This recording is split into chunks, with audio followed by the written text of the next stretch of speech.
మీరు మాకు అప్పచెప్పినాడు per capital energy consumption 1356 యూనిట్లు. మేము దిగిపోయినాడు ఎంత ఉంది?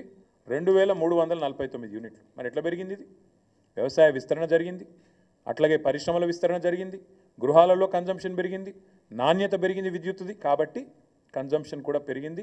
ఇవన్నీ కూడా మీ రిపోర్టే చెప్తా ఉంది. ఇంకొక 2 మాటలు మాత్రం మీకు చెప్తాను నేను. ఫ్యాక్టరీస్ ఇది చూడండి దయచేసి, ఎట్లా పారిశ్రామిక విస్తరణ జరిగింది.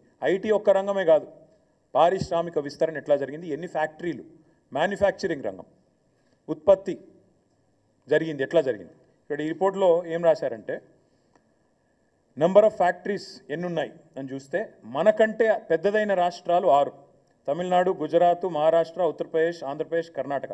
వాళ్ళ తర్వాత మన స్థానం, నెక్స్ట్ మనమే. అంటే వీళ్ళకి మనకంటే జనాభాలో, సైజులో, భౌగోళికంగా చాలా పెద్ద రాష్ట్రాలు.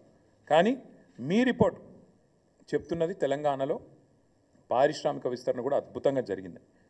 వాస్తవాలు ఇట్లా ఉన్నాయి. అంటే దేశ జనాభాలో 2.8% ఉన్న తెలంగాణ 5.1% సంపద ఈ దేశానికి అందిస్తున్నది, ఇది వాస్తవం.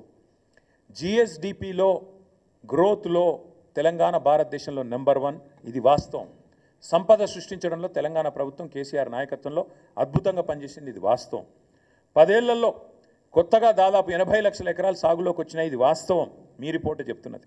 వ్యవసాయంలో జరిగిన అభివృద్ధి గురించి అయితే పుంకానుగా కాళేశ్వరం వల్ల జరిగిన లాభం, మిషన్ కాకతీయ వల్ల జరిగిన లాభం మీ నివేదికనే చెప్తా ఉంది, వాస్తవాలు, ఇది కరెక్టు.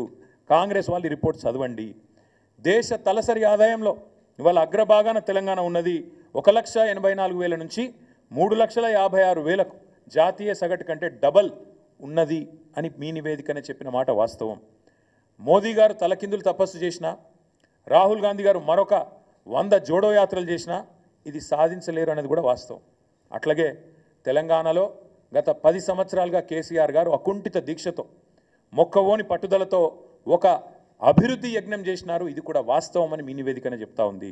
అట్లాగే 2014-15లో 5 లక్షల కోట్లున్న రాష్ట్ర సంపద ఇవాళ 15 లక్షల కోట్లు అయిందని మీ నివేదికనే కుండబద్దలు కొడుతున్నది, ఇది కూడా వాస్తవం.